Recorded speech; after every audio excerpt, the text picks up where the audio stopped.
আল্লাহ রাব্বুল আলামিন পবিত্র কোরআনে সূরা নাহলের মধ্যে একটা আয়াত নাজিল করেছেন, আয়াত নাম্বার 89। আল্লাহ পাক বলছেন, বিসমিল্লাহির রহমানির রহিম, ওয়া নাযালনা আলাইকাল কিতাবা তিবয়ানান লিকুল্লি শাই ওয়া হুদা ওয়া রাহমাতান ওয়া বুশরা লিল মুসলিমিন। আল্লাহ পাক নবী মুহাম্মদ সাল্লাল্লাহু আলাইহি ওয়াসাল্লামকে বলছেন, হে নবী মুহাম্মদ সাল্লাল্লাহু আলাইহি ওয়াসাল্লাম, আমি তোমার প্রতি এমন একটা কিতাব নাজিল করেছি, এই কিতাব আল কোরআনুল কারীম। হে নবী মুহাম্মদ সাল্লাল্লাহু আলাইহি ওয়াসাল্লাম, আমি আপনার প্রতি এমন একটা কিতাব নাজিল করেছি যে কিতাবটা হচ্ছে তিবিয়ানান লিকুল্লি শাই, অর্থাৎ এই পৃথিবীর প্রতিটা বিষয়কে ব্যাখ্যা করবে, মানুষের জীবনের প্রতিটা বিষয়কে ব্যাখ্যা করবে, এমন একটা কিতাব আমি নাজিল করেছি। বলেন সুবহানাল্লাহ। শুধু তাই নয়, ওয়াহুদান, এবং এই কিতাবটা ব্যাখ্যা তো করবেই, একই সাথে হেদায়াত মানে পথ দেখাবে, ওয়া রাহমাতান, এবং এই কিতাবটা হচ্ছে আল্লাহর পক্ষ থেকে রহমত বা অনুগ্রহ, দয়া।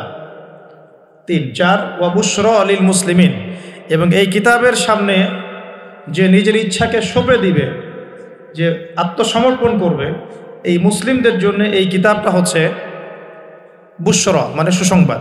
তাহলে আল্লাহ পাক এই আয়াতের মধ্যে আল কোরআনকে 4টা বিষয় বলেছেন। 1, আল কোরআন হচ্ছে প্রতিটা বিষয়ের ব্যাখ্যা, 1 নাম্বার।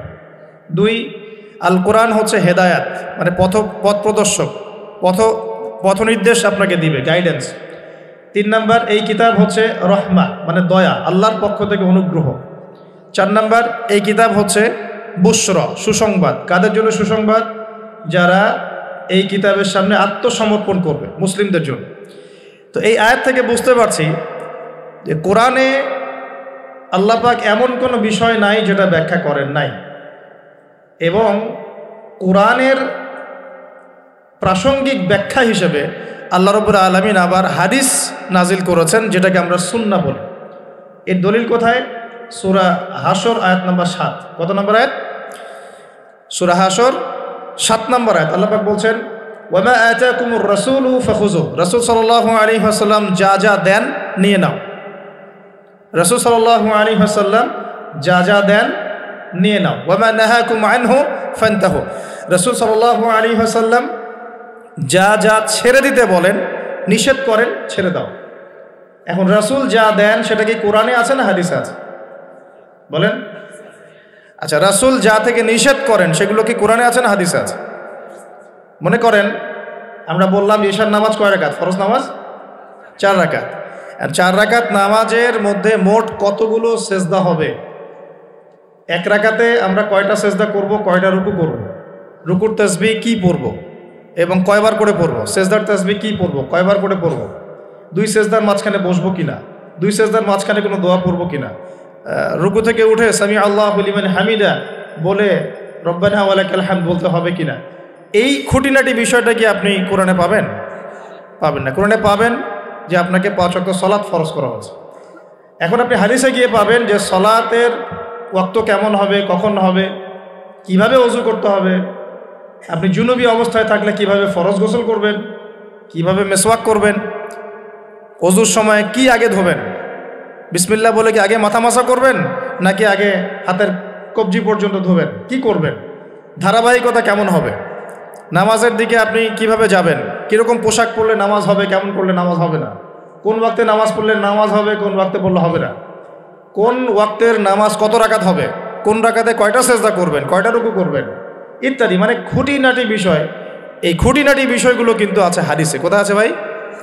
এই হাদিস এবং সুন্নাহ প্লাস কোরআন, এই দুটোকে মিলেই হচ্ছে ওয়াহি, আল্লাহ পাকের ওয়াহি।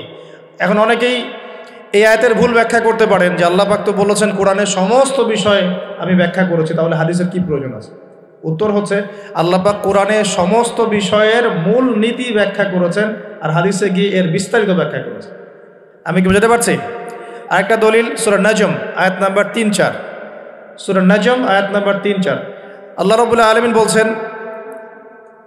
যে ওয়ামা ইয়ানতিকু আনিল হাওয়া, মুহাম্মদ সাল্লাল্লাহু আলাইহি ওয়াসাল্লাম নিজের মন গড়া কোনো কথা বলেন না। মুহাম্মদ সাল্লাল্লাহু আলাইহি ওয়াসাল্লাম নিজের মন গড়া একটা শব্দ উচ্চারণ করেন না। ইন হুয়া ইল্লা ওয়াহয়ু ইউহা, তিনি শুধু অতটুকু কথা বলেন যেটা তার কাছে ওহী করা হয়। যখন থেকে নবী সাল্লাল্লাহু আলাইহি ওয়াসাল্লামের কাছে নবুয়ত এসেছে, এরপর থেকে একটা শব্দ নবী সাল্লাল্লাহু আলাইহি ওয়াসাল্লাম আল্লাহর হুকুম ছাড়া বলেন না। একদিন এক ব্যক্তি এসে জিজ্ঞাসা করছিল যে আল্লাহর কাছে সবচেয়ে নিকৃষ্ট জায়গা কোনটা আর সবচেয়ে উৎকৃষ্ট জায়গা কোনটা। নবী সাল্লাল্লাহু আলাইহি ওয়াসাল্লাম চুপ করে থাকলেন অনেকক্ষণ। তিনি চুপ করে আছেন মানে তার কাছে ওহী নাজিল হচ্ছে। কি নাজিল হচ্ছে? ওহী। কিছু কিছু সাহাবী বলতেন, যেমন একজন সাহাবীর নাম হচ্ছে যায়েদ ইবনে হারেসা। তিনি একদিন বলেছিলেন যে একদিন নবী সাল্লাল্লাহু আলাইহি ওয়াসাল্লাম আমার পাশে বসেছিলেন, তার উরু, তার পায়ের এই অংশটা আমার পায়ের উপরে ছিল। হয় না অনেক সময় আমরা বসি না একসাথে মসজিদের মধ্যে, তো এইরকম একটা অবস্থায় আল্লাহর রাসূলের উপর ওহী চলে আসছে। তো সাহাবী বলছেন ওই সময় আমার কাছে মনে হচ্ছিল যে আমার পাটা মনে হয় ভেঙে গুঁড়া হয়ে যাবে। আমার কথা বুঝতে পারছেন না? ওহীর যে একটা ভার, ওহী আসছে, তিনি বুঝতে পারছেন যে তার ফিজিক্যালি তার মধ্যে অন্যরকম একটা স্ট্রেংথ চলে আসছে। আয়েশা রাদিয়াল্লাহু আনহা তিনি বলেছিলেন যে নবী সাল্লাল্লাহু আলাইহি ওয়াসাল্লামকে আমি দেখেছি প্রচণ্ড ঠান্ডার সময় তার কাছে ওহী আসছে, কোরআনের হাদিসের ওহী আসছে, এবং প্রচণ্ড ঠান্ডার মধ্যে তিনি দরদর করে ঘামা শুরু করেছে। তো ওহী আসলে বোঝা যেত কিছু একটা হচ্ছে। তো নবী সাল্লাল্লাহু আলাইহি ওয়াসাল্লাম নবী হওয়ার পরে একটা শব্দ আল্লাহর ওহী ছাড়া কাউকে বলেন নাই। এটা হচ্ছে ইসলামের একটা প্রামাণ্যতা, মানে ইসলাম যে এতই নিখুঁত, এতই নিপুণ, এখানে যার্রা পরিমাণ বাতিল ঢোকার কোনো সুযোগ নাই। তো এই ব্যক্তি জিজ্ঞাসা করছিলেন আল্লাহর কাছে সবচেয়ে উৎকৃষ্ট জায়গা কোনটা, নিকৃষ্ট জায়গা কোনটা। নবীজি উত্তর দিচ্ছেন না, চুপ করে আছে। তার মানে ওহী নাজিল হচ্ছে এখন। বেশ কিছুক্ষণ পর তিনি বললেন, শোনো, ওই ব্যক্তি কোথায় যে প্রশ্ন করেছিল? বলা হলো ওই যে, ডেকে নিয়ে আসো। তাকে কাছে ডেকে বলা হচ্ছে, শোনো, আল্লাহর কাছে সবচেয়ে উৎকৃষ্ট জায়গা হচ্ছে মসজিদ। কোন জায়গা ভাই? মসজিদ। আর আল্লাহর কাছে সবচেয়ে নিকৃষ্ট জায়গা হচ্ছে বাজার। কোন জায়গা? বাজার। যেটা আমাদের এখন বেশি বেশি বাজার, ঘন ঘন বাজার।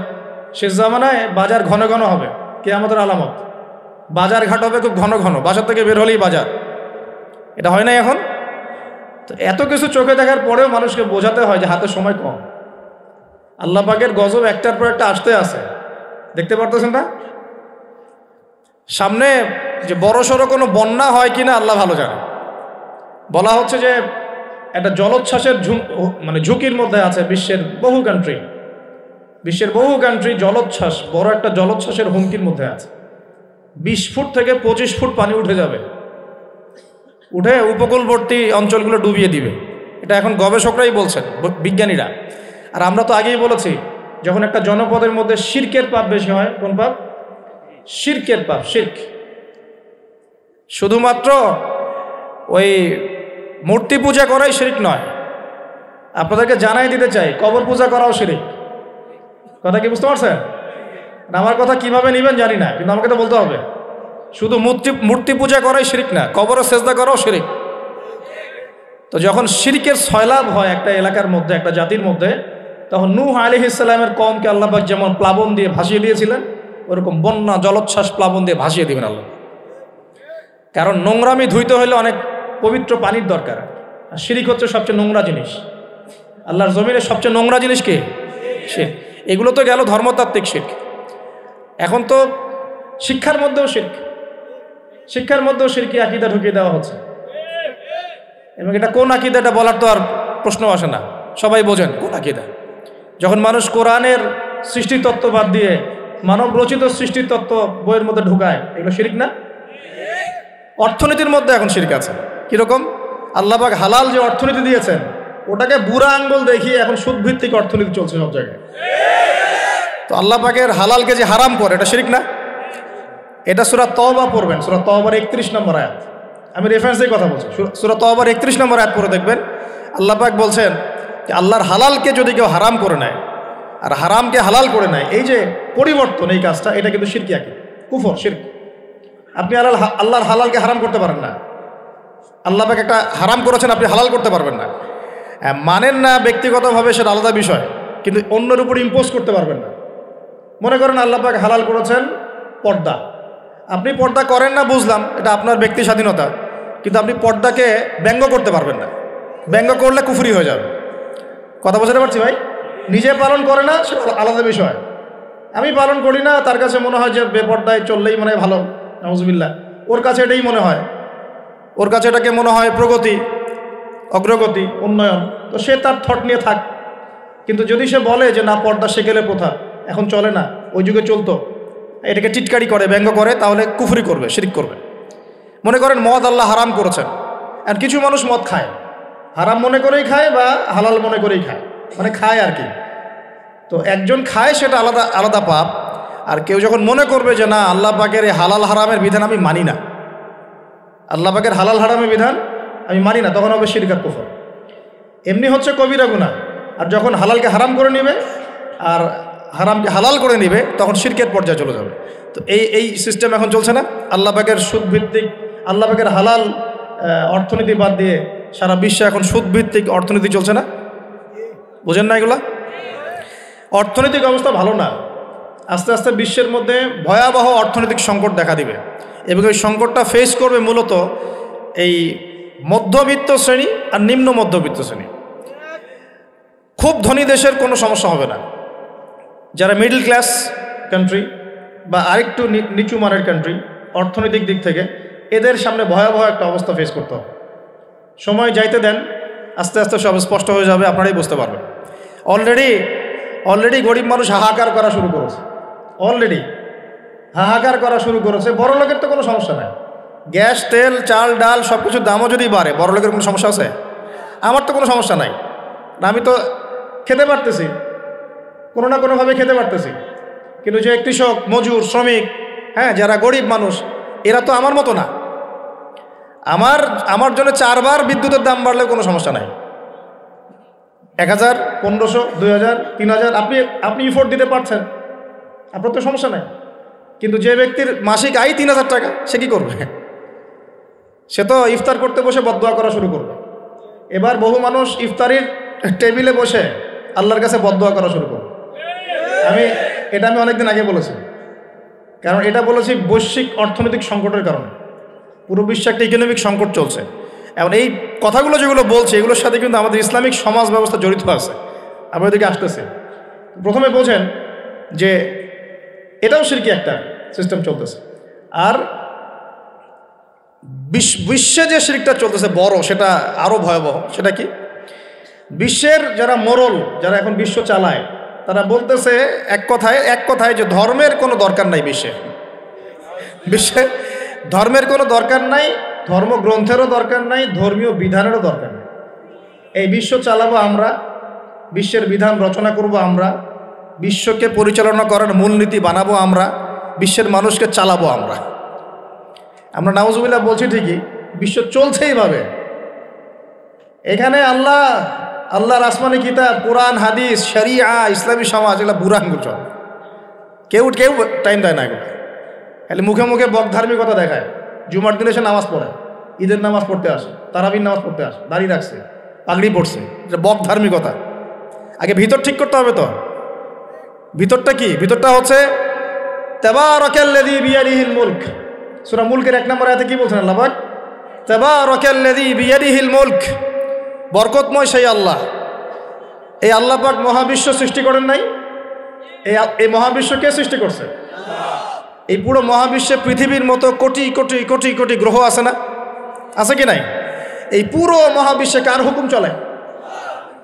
ওই পুরো মহাবিশ্বে কি জিবরাইল আলাইহিস সালামের হুকুম চলে? আল্লাহর কোনো ফেরেশতার হুকুম চলে? কোনো নবীর হুকুম চলে? তাহলে কোনো মানুষের হুকুম চলার কোনো প্রশ্ন ওঠে? পুরো মহাবিশ্বের কোটি কোটি গ্যালাক্সি, কোটি কোটি গ্রহ নক্ষত্রে আল্লাহর হুকুম চলে। সূর্য পর্যন্ত ডোবার পরে আল্লাহর কাছে পারমিশন নেয়, আল্লাহ আগামীকাল উঠবো, আল্লাহ বলেন ওঠো, তাহলে উঠবে। একদিন আল্লাহ বলবেন না, ওঠার দরকার নেই। সূর্য তখন উল্টা দিক থেকে উঠবে, পশ্চিম দিক থেকে। ওই দিন কিয়ামত হয়ে যাবে।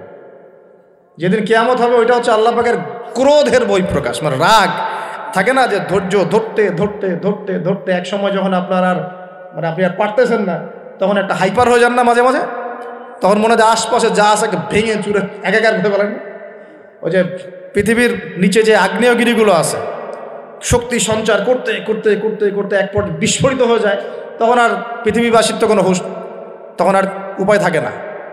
তো এরকম কিয়ামতের দিনটা হচ্ছে আল্লাহ পাকের ক্রোধের বহিঃপ্রকাশ, মানে এক হুকুমেই পুরো মহাবিশ্বের সব গ্রহ ধ্বংস হয়ে যায়, এক হুকুম। তো এই পুরো মহাবিশ্বে আল্লাহ ছাড়া কারো হুকুম চলে?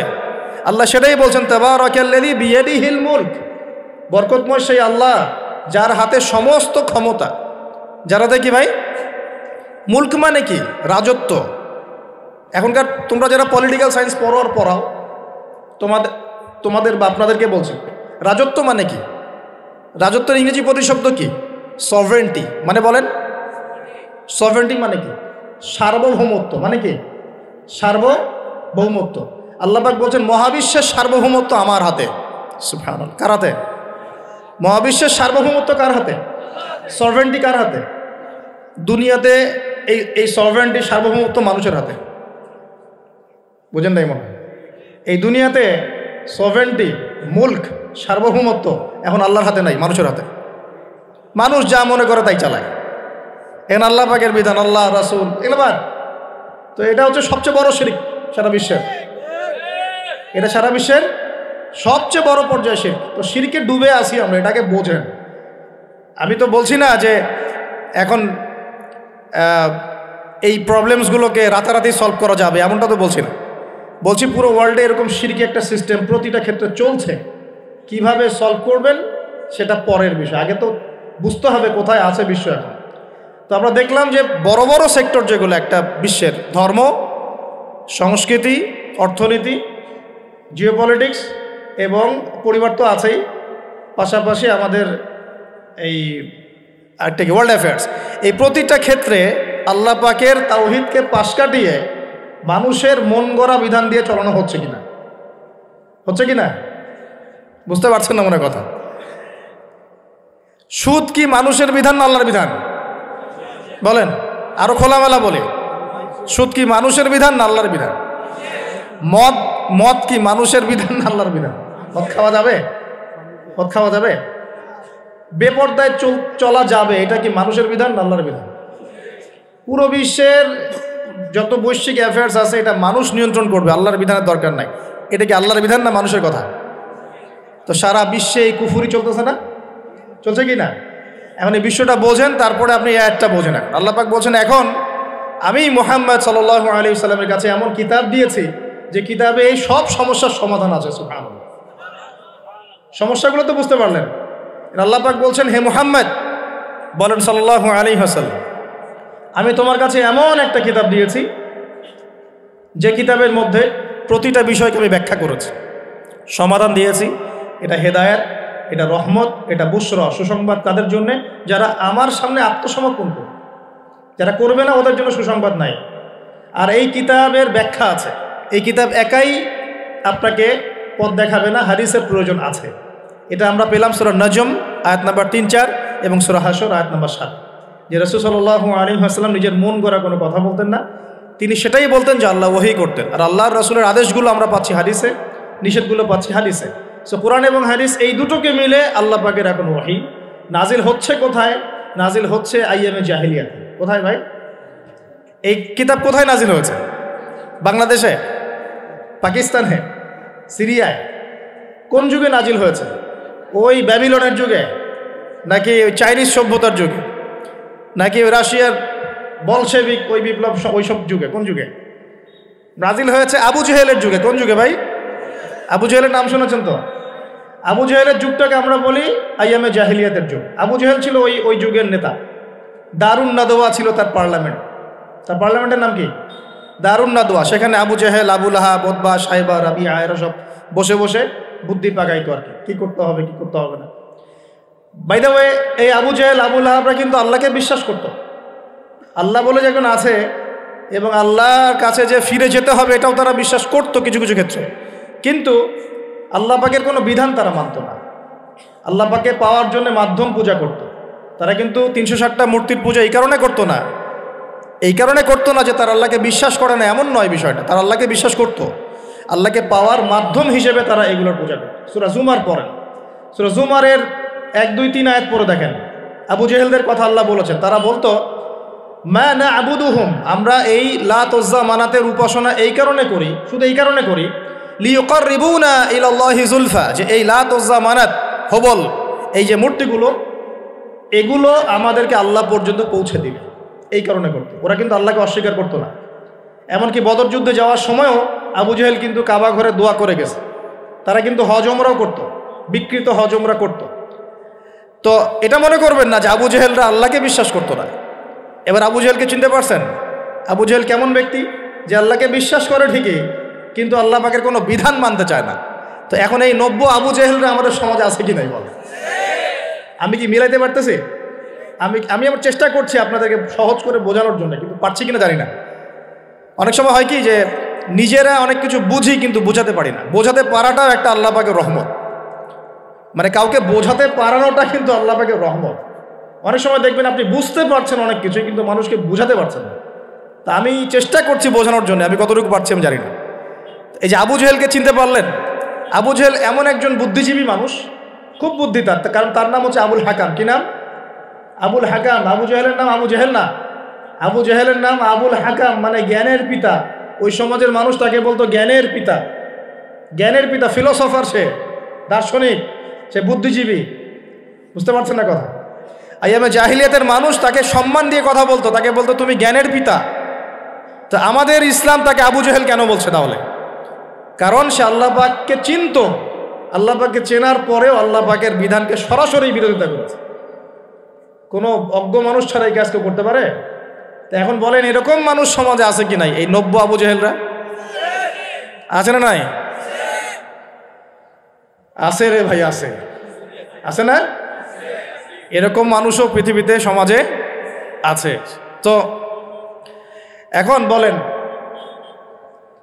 আবু জেহেলদের যুগে আল্লাহ পাক কুরআন হাদিস নাজিল করলেন কেন? কি প্রয়োজন ছিল? উত্তর, আবু জেহেলদের যুগের মধ্যে বর্তমান সময়ের মতো শিরক ছিল। কি ছিল ভাই? আবু জেহেলদের যুগে বর্তমান সময়ের মতো সুদ ছিল, সুদ। আবু জেহেলদের যুগে বর্তমান সময়ের মতো মাদক ছিল। আবু জেহেলদের যুগে বর্তমান সময়ের মতো মেয়েদের প্রতি এই বর্বর আচরণ ছিল, মানে নারীর অবমাননা ছিল। বরং আমি বলি, আমি খোলামেলাই বলি, আবু জেহেলের যুগ থেকে এই যুগে নারীর অবমাননা আরো বেশি। আবু জেহেলের যুগে এত ধর্ষণ হয় নাই। আবু জেহেলের যুগে মেয়েরা এরকম ছেলেদের পোশাক পরে ঘোরে নাই। আবু জেহেলের যুগে ঘরে ঘরে পরকিয়া ছিল না। আবু জেহেলের যুগে যে ফ্ল্যাটে ফ্ল্যাটে জেনার, ক্যাসিনো আর বার আর মেয়েদের ড্যান্স, পর্নোগ্রাফি, এগুলো ছিল না। এগুলো কোনোটাই আবু জেহেলের যুগে ছিল না।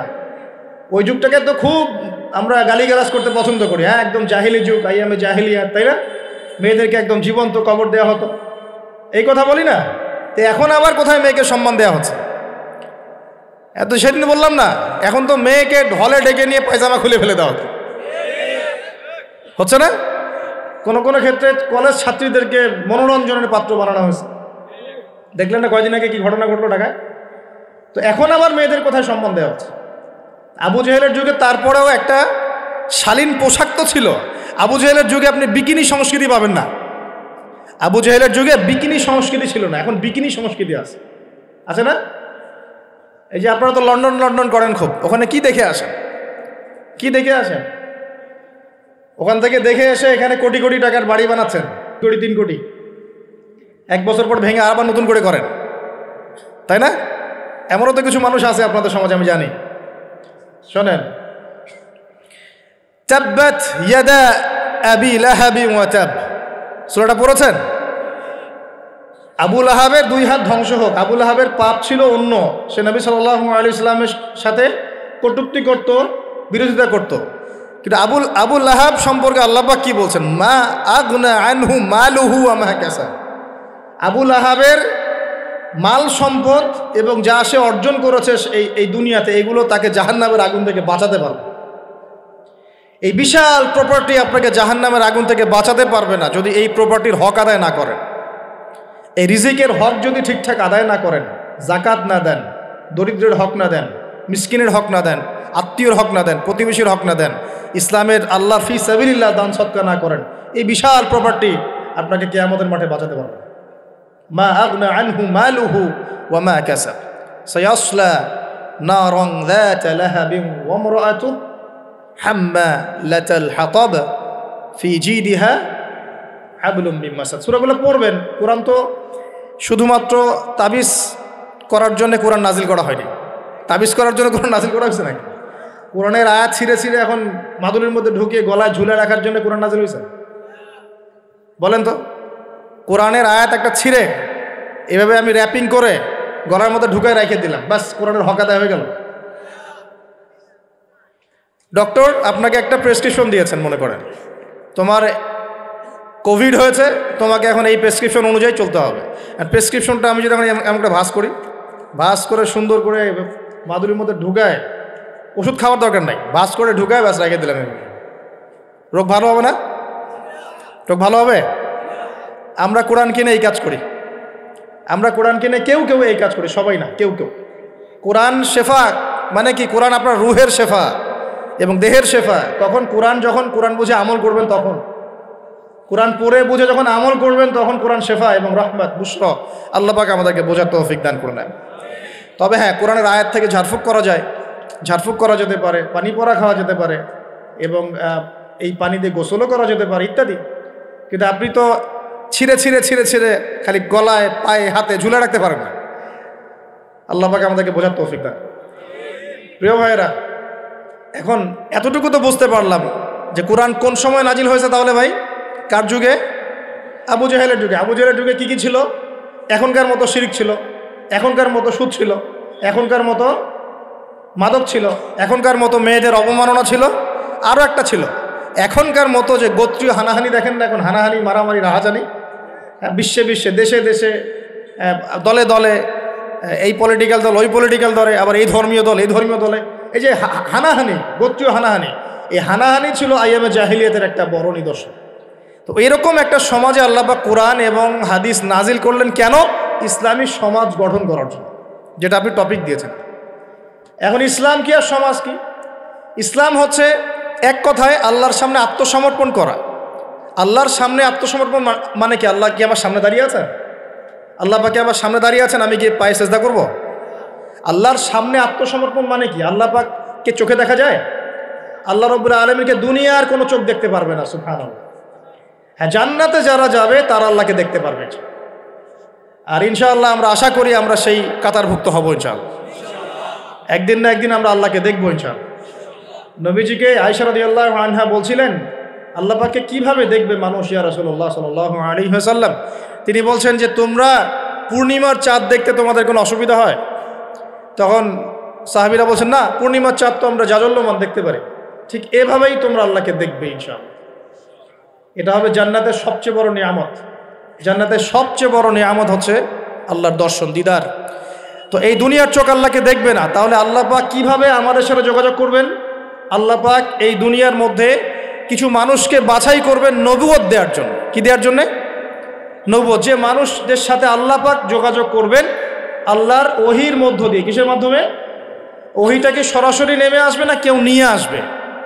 এখন কেউ নিয়ে আসবে, কে নিয়ে আসবে? তার নাম হচ্ছে জিবরাইল আলাইহিস সালাম। কি নাম?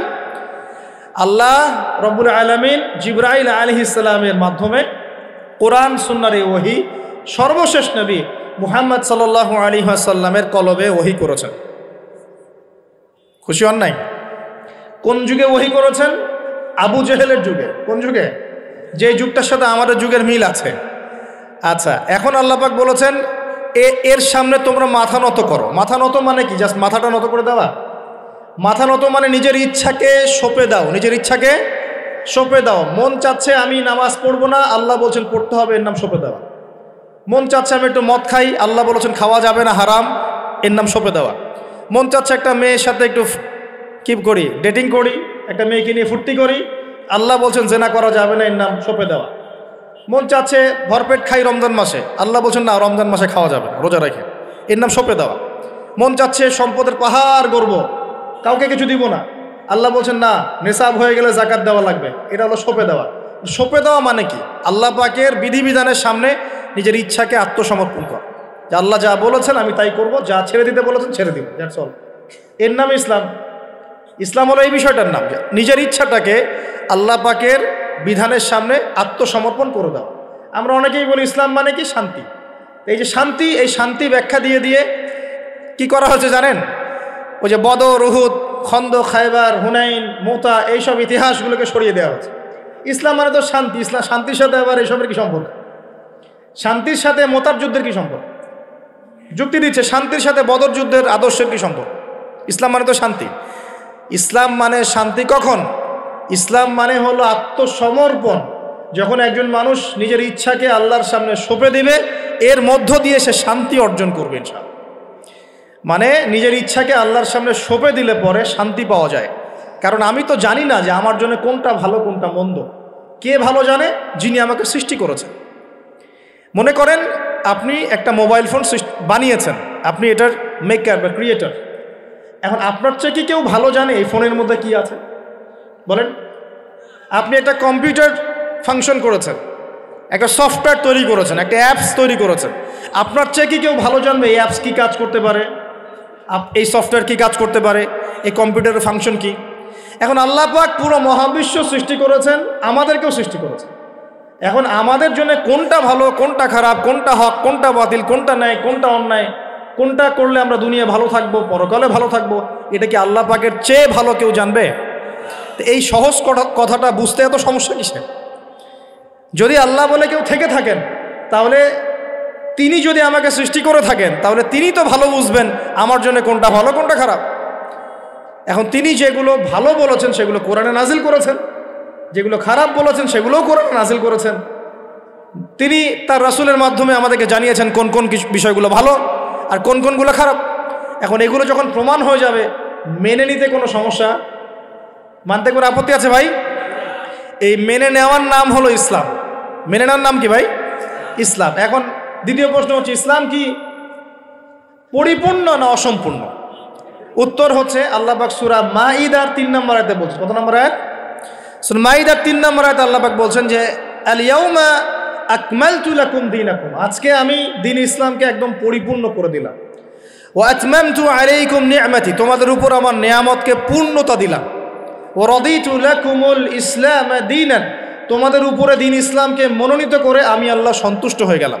তাহলে এই আয়াত থেকে কি বোঝা গেল? ইসলাম পরিপূর্ণ না অসম্পূর্ণ? পরিপূর্ণ মানে আমরা কি বুঝি? কিছু অংশ আছে কিছু নাই, কিছু কিছু হেদায়েত আছে কিছু কিছু নাই, কিছু কিছু বিষয়ের সমাধান আছে কিছু কিছু নাই, নাকি জগতের সমস্ত বিষয়ের সমাধান আছে? এই কথাটাই আগে হজম করতে হবে যে কোরআন সুন্নাহ ভিত্তিক এই ইসলামের মধ্যে পৃথিবীর সমস্ত সমস্যার সমাধান আছে। এর সামনে আত্মসমর্পণ করলে পরে আপনি হবেন মুসলিম, তার আগে হবেন না। আমার কথা কি বোঝাতে পারছি? এরপরে আপনি মুসলিম হবেন। এখন যদি কেউ অস্বীকার করে সে কি হবে? যদি কেউ পুরোপুরি অস্বীকার করে, না কোরআন সুন্নাহ সব কিছু নাই আমি মানি না, তাহলে হবে সে কাফের। কি হবে? কাফের। কেউ যদি এগুলোর সাথে আল্লাহকে অংশীদার সাব্যস্ত করে সে কি হবে? সে হবে মুশরিক। কেউ যদি বলে আমি, বলে না মনে মনে অস্বীকার করে কিন্তু মুখে মুখে বলে হ্যাঁ মানি, এমন মানুষ নাই? মুখে মুখে বলে হ্যাঁ মানি মানি মানি সবই মানি, আর মনে মনে অস্বীকার করে, ইসলামের বিরুদ্ধে কাজ করে ভিতরে ভিতরে। এই মানুষগুলোকে কি বলা হয়? মুনাফিক। আর এক শ্রেণী আছে যারা স্বীকার করে নেয় যে হ্যাঁ এগুলোই ঠিক, কিন্তু চলতে পথে আল্লাহর পথে চলতে গিয়ে কবিরা গুনায় লিপ্ত হয়, তখন এদেরকে আমরা বলি ফাসেক বা জালেম। আমার কথা কি বুঝতে পারছেন? 5টা শ্রেণীর মানুষ আপনাকে দেখাই দিলাম ইসলাম কেন্দ্রিক। কেউ শিরিক করে হচ্ছে মুশরিক, কেউ অস্বীকার করে হচ্ছে কাফের, কেউ মুখে স্বীকার করছে মনে স্বীকার করছে না, হচ্ছে মুনাফিক। কেউ স্বীকার করে পথ চলতে গিয়ে কবিরা গুনাহ করছে, কবিরা গুনাহ, তখন সে জালেম হচ্ছে বা ফাসেক হচ্ছে। আর কেউ পরিপূর্ণরূপে আত্মসমর্পণ করে আমলে প্রমাণ করে সে মুমিন মুসলিম হচ্ছে। আল্লাহ পাক আমাদেরকে এই মুমিন মুসলিম হওয়ার তৌফিক দান করুন। এখন এই হলো ইসলাম। ইসলামী সমাজ কি? ইসলামী, ডিস্টার্ব করেন না প্লিজ। ইসলামিক সমাজ কি জিনিস? ইসলাম কি শুধু ব্যক্তি জীবনে পালন করারই ধর্ম বা জীবন? আচ্ছা, ধর্ম না জীবন ব্যবস্থা, এটাও তো জানতে হবে নাকি? ধর্ম আর জীবন ব্যবস্থার মধ্যে পার্থক্য কি? আল্লাহ পাক ইসলামকে কি বলেছেন? দিন আল ইসলাম। দিন কি বলেছেন? দিন। দিন শব্দটা কি? আল্লাহ পাক বলছেন ইন্না দীনা ইনদাল্লাহিল ইসলাম। সূরা আলী ইমরান আয়াত নাম্বার 19। সূরা আলী ইমরান আয়াত নাম্বার 19 আল্লাহ পাক বলছেন ইন্না দীনা ইনদাল্লাহিল ইসলাম। আল্লাহর কাছে ইসলাম কি? একমাত্র দিন। আরবি শব্দটা বলেন দিন। কবরে প্রশ্ন কি করা হবে? মা দিনুকা, মা দিনুকা, প্রথমে মান রব্বুক, তারপরে মা দিনুকা। তাহলে ধর্ম বা ইসলাম এটাকে কি শব্দে ব্যবহার করা হচ্ছে কোরআনে? দিন। এই দিন শব্দের মানে কি আমি আপনাকে শর্ট করে বুঝাই দিচ্ছি। কোরআনে দিন শব্দ আসছে দুই রকম। কয় রকম? দুই রকম। একই বানান, একদম একই বানানেই দুই রকম দিন শব্দ আছে। একটা হচ্ছে মালিকি ইয়াউমিদ্দিন, পড়ে না সূরা ফাতিহায়, মালিকি ইয়াউমিদ্দিন, এই যে এখানে দিন, এই দিন শব্দের যে বানান আর ইন্না দীনা ইনদাল্লাহিল ইসলাম, এই দিনের যে বানান একদমই সেম। আবার আমপারা অন্য সূরা আছে ওয়ামা আদরাকা মা ইয়াউমুদ্দিন সুম্মা মা আদরাকা মা ইয়াউমুদ্দিন, এই যে দিন শব্দ এগুলোর বানান কিন্তু সেম। পার্থক্য কোথায়? এই দিনের দুটো অর্থ হয়। কয়টা অর্থ ভাই? একটা অর্থ হচ্ছে মালিকি ইয়াউমিদ্দিন বলতে আল্লাহ পাক বোঝান কিয়ামত দিবস। কিয়ামত দিবস মানে যেদিন আমাদের বিচার করা হবে, এই দিবসটাকে বোঝাতে আল্লাহ পাক দিন শব্দ ইউজ করেছেন। আবার এই রিলিজিয়ন ইসলামকে বোঝাতেও দিন শব্দ ইউজ করেছেন। এখানে দিন শব্দ হলো জীবন ব্যবস্থা। জীবন কি ভাই? ব্যবস্থা। এখন জীবন ব্যবস্থা মানে কি? জীবন ব্যবস্থা মানে কি যে জীবনের কিছু অংশের হেদায়েত পাওয়া যাচ্ছে, বাকি অংশে পাওয়া যাচ্ছে না, বিষয়টা কি এমন? নাকি জীবন ব্যবস্থা মানে জীবনের প্রতিটা ক্ষেত্রের সমাধান আছে এমন? বলেন, উত্তর দেন। আল্লাহ পাক বলছেন ওয়ামা ইয়াবতাগি গায়রাল ইসলামি দীনান ফালা ইউকবালা মিন, কেউ যদি ইসলাম ছাড়া অন্য কোনো জীবন ব্যবস্থা তালাশ করে তার কাছ থেকে কিছুই কবুল করা হবে না। আল্লাহ আবার বলছেন যে আল ইয়াউমা আকমালতু লাকুম দীনাকুম, এই দিনটাকে আমি কামিল করেছি, পরিপূর্ণ করেছি। আল্লাহ পাক নিজেই বলছেন এই দিন আমার কাছে গ্রহণযোগ্য। আল্লাহ নিজেই বলছেন এই দিনটাকে আমি কামেল করেছি, পরিপূর্ণ করেছি। আল্লাহ নিজেই বলছেন এই দিন বাদ দিয়ে অন্য দিন কবুল হবে না। তাহলে এই দিন কি অসম্পূর্ণ থাকতে পারে? নিঃসন্দেহে এটা পরিপূর্ণ। অ্যান্ড পরিপূর্ণ মানে কি? ওই যে প্রথমে একটা আয়াত তেলাওয়াত করেছিলাম সূরা নাহল আয়াত নাম্বার 89, আল্লাহ বলেছেন তিবিয়ানান লিকুল্লি শাই, কোরআন সুন্নাহয় আমি সব ব্যাখ্যা করেছি। আরও একটা দলিল দিয়ে দেই, সূরা কাহফ আয়াত নাম্বার 54। কত নম্বর আয়াত ভাই? এগুলো বাসায় গিয়ে চেক করে দেখেন, বাসায় গিয়ে একটু পড়াশোনা করেন, না হলে শুধু শুনবেন এক কান দিয়ে বেরো যাওয়ার কেন। আর রেফারেন্স চেক করে যদি দেখেন অল সব ঠিক আছে তখন মেনে নেওয়ার চেষ্টা করেন। আমি আগে বলছি না যে মানার দরকার আছে, আমি এখন বলছি মানার দরকার নাই। বাসায় গিয়ে আগে চেক করবেন, যদি দেখেন হ্যাঁ সব কথা ঠিক আছে তারপরে মানার চেষ্টা করেন। আল্লাহ পাক তৌফিক দান করুন। এখন আসেন, আল্লাহ সূরা কাহফের 54 নম্বর আয়াতে বলছেন যে ওয়ালাকাদ সাররাফনা ফি হাযাল কুরআন লিন-নাসি মিন কুল্লি মাসাল, আমি এই কোরআনে মানব জাতির জন্য প্রতিটা বিষয়কে ব্যাখ্যা করেছি। এবার আরও স্পষ্ট হয়ে গেল ইসলাম, কোরআন এবং সুন্নায় এমন কোনো বিষয় নাই যা নাই। এই হলো পরিপূর্ণ জীবন ব্যবস্থা। জীবন ব্যবস্থার কয়টা দিক থাকে? সহজ করে বলছি 6টা দিক। কয়টা দিক? জীবন ব্যবস্থা মানে আপনার ধর্মীয় জীবন আছে। ধর্মীয় জীবন কি একটু বোঝেন এখানে? ধর্মীয় জীবন মানে এখানে আপনি নামাজ, রোজা, হজ, যাকাত, তাসবিহ, তাহলিল, জিকির, আজগার এই কাজগুলো করেন, এগুলো আপনার ধর্মীয় কাজ, ঠিক আছে? আচ্ছা, একটা জীবন হলো আপনার পারিবারিক জীবন। পারিবারিক জীবন আপনার বিয়ে, শাদী, সন্তান প্রতিপালন, স্ত্রীদের হক আদায়, মা বাবা, ভাই বোন ইত্যাদি, এই যে পুরো একটা পরিবার বন্ড, এই যে সিলাতুর রাহিম, আত্মীয়তার রক্তের সম্পর্ক, এটা আপনি রক্ষা করেন। এটা হলো আপনার পারিবারিক লাইফ। 2 নাম্বার। 3 নাম্বার হচ্ছে আপনার একটা সাংস্কৃতিক জীবন আছে, মানে আপনি কি সংস্কৃতি ফলো করবেন, কোন কালচার ফলো করবেন, এটা একটা জীবন আছে। 4 নাম্বার হচ্ছে আপনার ইকোনমিক লাইফ, ব্যবসা, আপনার অর্থনৈতিক জীবন। এখানে আপনি ব্যবসা বাণিজ্য, চাকরি বাকরি, মুআমালাত, এই বিষয়গুলো করবেন। 5 নাম্বার আপনার পলিটিক্যাল লাইফ, যেখানে আপনি আল্লাহ পাকের খলিফার দায়িত্ব পালন করবেন। আর 6 নাম্বার হচ্ছে গ্লোবাল অ্যাফেয়ার্স, মানে আপনি পুরো ওয়ার্ল্ডকে ডিল করবেন কিভাবে, যদি আপনি রাষ্ট্রের প্রধান হন বা আপনার রাষ্ট্রের দায়িত্ব থাকে। তো এই 6টা বিষয়কে নিয়েই মোটামুটিভাবে আমাদের এই জীবন। এর বাইরে কি জীবনে কোনো ক্ষেত্র আছে নাকি? বুঝেন নাই মনে হয়? ধর্ম আমাদের জীবন না, অর্থনীতি আমাদের জীবন না, পরিবার আমাদের জীবন না, আমাদের সংস্কৃতি, আমাদের রাজনীতি, সমাজ এবং বিশ্ব, এর বাইরে কিছু আছে নাকি? এই হলো দুনিয়া। এর বাইরে পরকাল আছে। এর বাইরে কি? পরকাল। ওই পরকালে তো মুক্তির জন্যই কোরআন সুন্নাহ এবং ইসলাম, নাকি? এটা তো আমাদের গন্তব্য। দুনিয়ার প্রতিটা সমাধানও ইসলামে পাচ্ছি। এখন তাহলে বুঝতে পারলাম ইসলামী সমাজ মানে কি। ইসলামী সমাজ মানে যে সমাজে শুধুমাত্র কোরআন এবং সুন্নাহ চলে, অন্য কিছু চলে না। কথা কি ক্লিয়ার হচ্ছে না? বুঝাতে পারছি না? আচ্ছা, একটু নড়াচড়া কম করেন। আমরা খুব লম্বা আলোচনা করবো না ইনশাআল্লাহ, একটু ধৈর্য ধরেন। সমাজ ব্যবস্থা বোঝাতে পারলাম কি ভাই? সমাজ ব্যবস্থা কি? ইসলামী সমাজ ব্যবস্থা কি?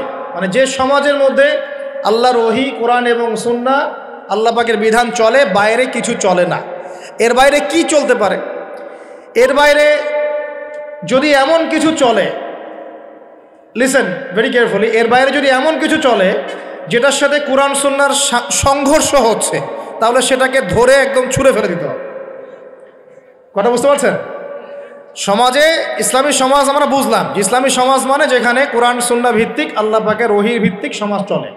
এখন এই সমাজে যদি কোরআন সুন্নাহর সাথে সাংঘর্ষিক কিছু চলে, এটাকে ধরে তুলে ছুঁড়ে ফেলে দিতে হবে, এর নাম ইসলাম। এর সাথে আমরা আপোষ করতে পারবো না। আর যদি দেখা যায় সমাজে কিছু জিনিস চলছে যেগুলোর সাথে ইসলামের সাংঘর্ষিকতা নাই, গান বাজনা সাংঘর্ষিকতা নাই, হ্যাঁ, গান বাজনার সাথে সাংঘর্ষিকতা নাই, বোঝাচ্ছি আমি মূলনীতি বলে সহজ করছি, উদাহরণ তো দিব ইনশাআল্লাহ। সমাজে এমন কিছু চলছে যেগুলোর সাথে ইসলামের সাংঘর্ষিকতা নাই, সেগুলো আমরা গ্রহণ করতে পারবো, কোনো সমস্যা নাই। পারবো কি না? মনে করেন একটা সমাজের মানুষ, ট্রেডিশন আছে, এরা মেহমানদেরকে খুব আপ্যায়ন করায়, এমন আছে না অনেক সমাজ? আছে কি নাই? এই কাজটা কি কোরআন সুন্নাহর সাথে সাংঘর্ষিক? তাহলে আমরা সমাজের অংশটা রাখবো কেন? রাখবো না। একটা সমাজে আমরা দেখলাম যে মেয়েরা মাশাআল্লাহ পর্দা তো করেই, পাশাপাশি যখন তারা তাদের গৃহস্থলী কাজগুলো করে, তখনও দেখা যায় যে একটা শালীন পোশাক পরে বাসায় কাজকর্ম করছে। এটা ওদের কালচার। আমরা এই কালচারটা রাখতে পারবো না। একটা সমাজে দেখা যাচ্ছে যে এতিমদের ব্যাপারে সমাজের লোকজন খুব সফট, এটা কি কোরআন সুন্নাহর সাথে সাংঘর্ষিক? না, আমরা কি রাখতে পারবো না? একটা সমাজে দেখা যাচ্ছে যে মানুষ এই বৃক্ষরোপণ করতে খুব পছন্দ করে, এমনও কিছু সমাজ আছে, গাছ লাগাইতে সবুজ শ্যামল প্রকৃতি খুব ভালো লাগে, আছে না এমন সমাজ? এই জিনিসটা কোরআন সুন্নাহর সাথে সাংঘর্ষিক? তো রাখতে পারবো না আমরা। এরকম এক্সাম্পল দিয়ে শেষ করা যাবে না।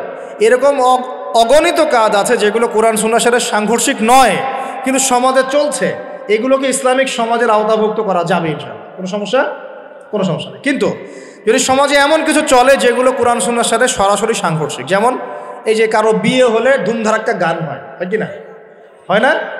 এখন এই সংস্কৃতিটার সাথে কোরআন সুন্নাহর আপত্তি আছে। এখন আমরা এটাকে সামাজিকীকরণ করতে পারবো না, ইসলামী সামাজিকীকরণ করতে পারবো না, বরং এটাকে ঐক্যবদ্ধভাবে প্রতিরোধ করতে হবে। সমাজে মনে করেন কোনো সমাজে জুয়া চলে না? তো এই জুয়ার সাথে কি কোরআন সুন্নাহর অনুমতি দেওয়া আছে না সাংঘর্ষিকতা আছে? কন্ট্রাডিকশন আছে না? যেহেতু কোরআন সুন্নাহর সাথে কন্ট্রাডিক্টরি বিষয়, আমরা এই জুয়ার সংস্কৃতি এখানে চলতে দিতে পারি না, বরং আমরা এটাকে প্রতিহত করার চেষ্টা করব। একটা সমাজের মধ্যে মনে করেন বেহায়াপনা, ফ্রি মিক্সিং, সমকামিতা, জেনা, এগুলোকে উস্কে দেওয়া হচ্ছে। এই প্রতিটা বিষয়ের সাথে কোরআন সুন্নাহর আপত্তি আছে। তাহলে এই জিনিসগুলোকে কি আমরা ইসলামী সমাজ ব্যবস্থা আনতে পারবো? তাহলে আমার বক্তব্য মনে হয় বোঝার খুব বেশি কঠিন হচ্ছে আমার মনে হচ্ছে না। ইসলামী সমাজ ব্যবস্থায় কোন কোন বিষয় থাকতে পারবে? সর্বপ্রথম আল্লাহ পাকের ওহী থাকতে পারবে, ওহীর বাদ দিয়ে অন্য কিছু চলবে না। কি চলবে? যেগুলোর সাথে ওহীর কোনো সাংঘর্ষিকতা নাই, এমন বিষয় চলতে পারে। চায়ের জন্য বিখ্যাত আপনারা না, এটা আছে না? আচ্ছা, এখন এটা কি কোরআন সুন্নাহর সাথে সাংঘর্ষিক? এটা একটা সংস্কৃতি। আপনাদের বাসায় গেলে আপনারা চা খাওয়ান এবং এটার সাথে আপনার সংস্কৃতি আছে, আগর আতরের আপনাদের বিজনেস আছে। এই জিনিসটা কি কোরআন সুন্নাহর সাথে সাংঘর্ষিক? বাংলাদেশের অন্য কোনো সমাজে কি আগর আতর এরকমভাবে আছে? আপনাদের সমাজে আছে। এটা কিন্তু কোরআন সুন্নাহর সাথে সাংঘর্ষিক নয়। তাহলে আমি এটাকে অবশ্যই ইসলামাইজড করতে পারবো, চায়ের ব্যাপারটা আমি ইসলামাইজড করতে পারবো। কিন্তু যদি একটা সমাজে দেখেন, ঢাকার মতো শহরে গিয়ে দেখলেন মেয়েরা ছেলের পোশাক পরে ঘুরে বেড়াচ্ছে, তো এখন এই জিনিসটাকে কি আপনি ইসলামের আওতায় আনতে পারবেন? এই হলো ইসলামী সমাজ, মানে যেখানে আল্লাহর ওহী চলে, অন্য কিছু চলে না। হ্যাঁ, কি চলতে পারে? ওহীর সাথে সাংঘর্ষিক বিষয় নাই এমন বিষয় চলতে পারে, কোনো সমস্যা নেই। সেটা রাজনীতিতেও চলতে পারে, সেটা সমাজেও চলতে পারে, সেটা অর্থনীতিতেও চলতে পারে, সেটা আমাদের সংস্কৃতিতেও চলতে পারে, সেটা আমার পরিবার ধর্মেও চলবে ইনশাআল্লাহ। মানে প্রতিটা ক্ষেত্রেই চলতে পারবে যদি কোরআন সুন্নাহর সাথে সাংঘর্ষিক না হয়। আল্লাহ পাক আমাদেরকে বোঝার তৌফিক দান। এখানে কিন্তু প্রযুক্তি অন্তর্ভুক্ত হতে পারে। প্রযুক্তি। যেমন এক সময় নবী সাল্লাল্লাহু আলাইহি ওয়াসাল্লামের যুগে ছিল ঘোড়া এবং গাধা, তাই না? উট, ঘোড়া, গাধা, এগুলোর উপরে তারা যুদ্ধ করেছে। এখন দেখা যায় যে মিসাইল, রকেট লঞ্চার, হ্যাঁ, পারমাণবিক ওয়েপেন্স, সভ্যতা চেঞ্জ হয়েছে এবং টেকনোলজি চেঞ্জ হয়েছে। এখন কি এটা কি কোরআন সুন্নাহর সাথে সাংঘর্ষিক হলো? এটা প্রযুক্তি। প্রযুক্তিগত বিষয়গুলোকে আমরা অবশ্যই সামাজিকীকরণ করতে পারবো, কোনো সমস্যা নেই। মিডিয়া, এই মিডিয়ার মধ্য দিয়ে ইসলাম প্রচার করা যাবে কি না? যাবে। তাহলে মিডিয়াকে আমরা সামাজিকীকরণ করতে পারবো যদি আমরা এটাকে সঠিকভাবে ব্যবহার করতে পারি। এই বিষয়গুলো আমরা মাথায় রাখবো। কিন্তু যখন মিডিয়ার মধ্য দিয়ে আপনি ভুল তথ্য প্রচার করবেন তখন পারবেন না। আবার যখন ওই পারমাণবিক ওয়েপেন্স আপনি মাজলুমের উপর ফেলে দিবেন তখন সেটা আপনি অ্যাপ্লাই করতে পারবেন না। তো বস্তুবাদী বিষয়গুলো আমরা নিব, কোনগুলো? যেগুলো আমরা ইসলামিকভাবে ইউজ করতে পারি, অন ইসলামিক ইউজিং না হয়, অন্যের হক নষ্ট না হয়, বা আল্লাহর দ্বীনের কোনো ক্ষতি না হয় ইনশাআল্লাহ তাআলা, সেক্ষেত্রে আমরা এগুলোকে গ্রহণ করতে পারবো। ইসলামী সমাজ আমরা বুঝলাম, ইসলাম কি এক কথায় বুঝলাম, এবং ইসলাম কোন যুগে নাজিল হয়েছে এটাও বুঝলাম। ওই যুগের সাথে আমাদের বর্তমান সমাজ যে মিল আছে এটাও বুঝলাম। এখন ওই যুগটা চেঞ্জ করেছিলেন কারা? উত্তর, নবী সাল্লাল্লাহু আলাইহি ওয়াসাল্লাম নিজে, এবং তার সাথে ছিলেন সাহাবীরা, এবং সাহাবীদের মধ্যে বেশিরভাগ সাহাবী ছিলেন যুবক। সুবহান। ওমর যুবক ছিলেন না বুড়া ছিলেন? হামজা যুবক ছিলেন না বৃদ্ধ ছিলেন? হুজাইফা যুবক না বৃদ্ধ ছিলেন? উসমান রাদিয়াল্লাহু আনহু তখন যুবক ছিলেন না বৃদ্ধ ছিলেন? জাফর ইবনে আবি তালেব, আলী ইবনে আবি তালেব, বেলাল ইবনে রাবাহ, আব্দুর রহমান বিন আউফ, যায়েদ ইবনে হারেসা, আব্দুল্লাহ বিন মাসউদ, নাম জানা না জানা অসংখ্য সাহাবী, বেশিরভাগ যুবক ছিলেন না বৃদ্ধ ছিলেন? তো নবী সাল্লাল্লাহু আলাইহি ওয়াসাল্লাম কাদেরকে নিয়ে সমাজটা পরিবর্তন করলেন? যুবকরা একটু মনোযোগ দেন, এই অংশটুকু আপনাদের জন্য স্পেশাল। এখান থেকে ফিনিশিংয়ের দিকে যাবো ইনশাআল্লাহ। তো নবী সাল্লাল্লাহু আলাইহি ওয়াসাল্লাম কাদেরকে নিয়ে ওই আবু জেহেলের সমাজ পরিবর্তন করলেন বলেন? এবং কি হাতে নিয়ে করলেন? আল্লাহর ওহী, মানে কোরআন এবং হাদিস। এটাকে শুধু মুখে মুখে আমল করে বলেছেন না, নিজে আমল করে দেখিয়েছেন। নিজে বিশ্বাস করেছেন, স্বীকৃতি দিয়েছেন, আমল করেও দেখিয়েছেন, মানুষকে দাওয়াতও দিয়েছেন। এখন একা একা করেছেন না সবাইকে নিয়ে করেছেন? তার মানে ইউনিটি লাগবে। কি লাগবে ভাই? একা একা পারা যাবে না। এই যে আমি একা একা লেকচার দিয়ে যাচ্ছি, আসলে আমি দিন কায়েম করতে পারবো না। এখানে আমি আপনাকে দিনের কিছু নসিহত করতে পারবো, কিছু দাওয়াত দিতে পারবো, কিন্তু আমি কিন্তু এখানে দিন কায়েম করতে পারবো না। একা একা দিন কায়েম করা যায়, একা একাও যায় না, এক শ্রেণীর মানুষকে নিয়েও যায় না। মুসলিমদের মধ্যে মনে করেন যে মুসলিমদের মধ্যে একটা এলাকার মুসলিম আছে, মনে করেন 1 লাখ, কথার কথা বলছি, 1 লাখের মধ্যে 1000 মানুষ সব কিছু বোঝে, বাকিরা এতটা বোঝে না। ওদেরকে বোঝাতে হবে। ওদের কি করতে হবে? বোঝাতে হবে। ওই আমরা যদি মনে করি আমি 1000 আমি সব করতে পারবো, ভুল করবেন। তখন কি হবে? জাহেলিয়াতের সংখ্যা গরিষ্ঠতার স্রোতে আমি হারিয়ে যাব। কথা বুঝতে পারছেন? নবী সাল্লাল্লাহু আলাইহি ওয়াসাল্লাম কিভাবে করেছেন? তার আগে আমি একটু প্রশ্ন করি, কত বছর লেগেছে তার সমাজ পরিবর্তন করতে? বলেন। 23 বছর। এই তো মাশাআল্লাহ। 23 বছর পরে ওই মক্কায়, ওই আবু জেহেলের যুগেই, আবু জেহেলের সেই যুগ কি আর বাকি থাকলো? 23 বছর পর কি শিরক ছিল ওই যুগের মধ্যে? আর মক্কায় কোনো সুদ ছিল? মক্কায় কোনো মাদক, কোনো জেনা, ব্যভিচার, মেয়েদের শ্লীলতাহানি, ধর্ষণ, জেনা, হ্যাঁ, গুম খুন, তারপরে আপনার এই যে গোত্রীয় হানাহানি, মারামারি, কোনোটা কি আর বাকি ছিল? মানে 23 বছরের সমাজ টোটাল নিট অ্যান্ড ক্লিয়ার, সাফ। কত বছর? 23 বছর। কীভাবে করলেন? প্রথমত তিনি ওহির জ্ঞানের চর্চা করেছেন, নিজে আমল করেছেন, সাহাবীদেরকে শিখিয়েছেন, এবং সাহাবীরা সবাই মিলে দাওয়াতি কাজ করে একটা জনসমষ্টি তৈরি করেছেন কি না? প্রথমে কি নবী সাল্লাল্লাহু আলাইহি ওয়াসাল্লাম প্রকাশ্যে দাওয়াত দেওয়া শুরু করেছেন? না। প্রথম 3 বছর, কত বছর? 3টা বছর নবী সাল্লাল্লাহু আলাইহি ওয়াসাল্লাম গোপনে মানুষকে দাওয়াত দিয়েছেন। কিভাবে ভাই? গোপনে, man to man, door to door. আমরা তো এখন খুব অধৈর্য জাতি। কি জাতি ভাই? অধৈর্য। 1 বছর ধরে যদি একটা কথা বলি, পরের বছর ওয়াজ করতে আসলে বলে হুজুর এই ওয়াজ তো গত বছর একবার শুনছি, দরকার অন্য নতুন ওয়াজ করে। এমন করে না মানুষ? নবী সাল্লাল্লাহু আলাইহি ওয়াসাল্লাম 3 বছর গোপনেই দাওয়াত দিয়েছেন। 3টা বছর। কাদেরকে দাওয়াত দিয়েছেন? উত্তর, প্রথমত তার নিজের মানুষদেরকে, নিজের স্ত্রী, নিজের ও যায়েদ ইবনে হারেসা পালক পুত্র ছিলেন, নিজের চাচাতো ভাই জাফর ইবনে আবি তালেব, আলী ইবনে আবি তালেব, নিজের খুব কাছের মানুষ আবু বকর সিদ্দিক। আবু বকর সিদ্দিক রাদিয়াল্লাহু আনহুর হাত ধরে পরে ওসমান বিন আফফান, আব্দুর রহমান বিন আউফ, তালহা বিন উবাইদুল্লাহ, জুবাইর বিন আওয়াম আস্তে আস্তে ছড়িয়ে পড়ছে। তার মানে দাওয়াতি কাজ শুরু করতে হবে কোথা থেকে? আগে বলেন, আগে নিজে, তারপরে কে? নিজের কাছের মানুষ, নিজের পরিবার, নিজের বংশ, নিজের আত্মীয়। এই দাওয়াতি কাজ কি আমাদের করা শেষ? কারা কারা করা শেষ হাত তোলেন দেখি। আগে শুরু করেন, আগে তো নিজেকে দিয়ে শুরু করতে হবে নাকি ভাই? নিজের পরিবারের সবাই নামাজি, নামাজের দাওয়াত দিচ্ছি কিনা? নামাজের দাওয়াতটুকুকে দিচ্ছি? নিজের পরিবারে কি পর্দা কায়েম করতে পারছি?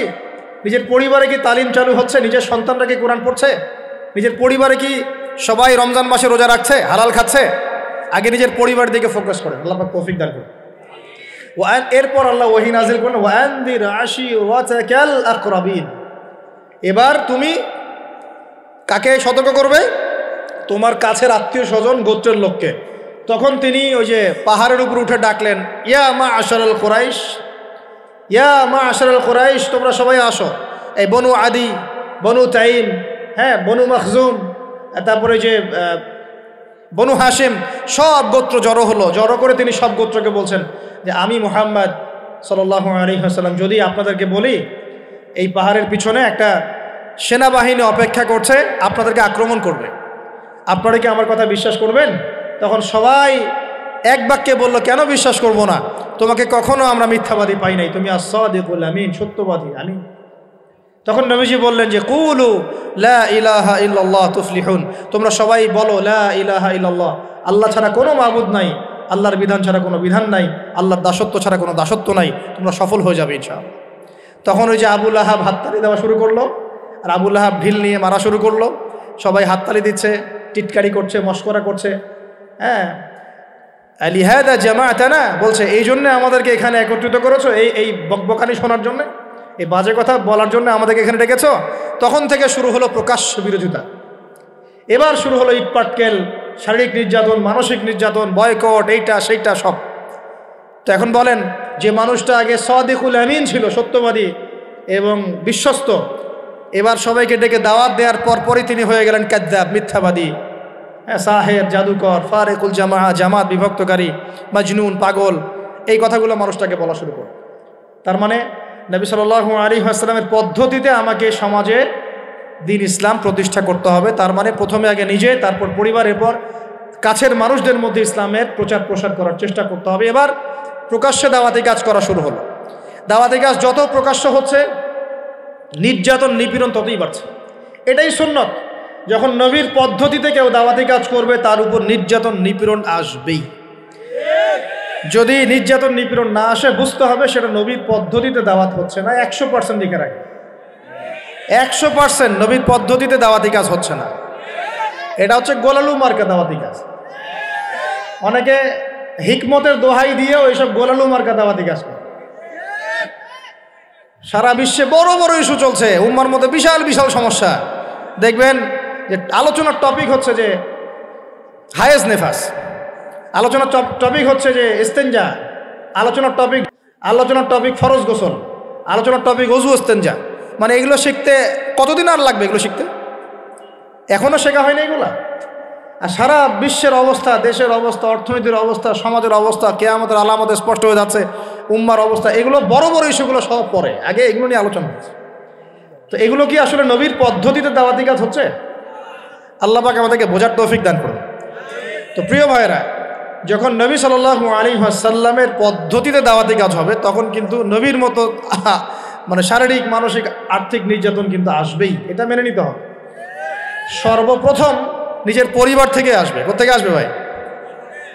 সর্বপ্রথম আসবে নিজের পরিবার থেকে। মনে রাখবেন, পরিবার থেকেই সর্বপ্রথম বাধা আপনাকে পেতে হবে যদি আপনি দ্বীনের পথে চলতে চান। কারণ এখনকার সমাজের বেশিরভাগ পরিবার ইসলামিক পরিবার নয়।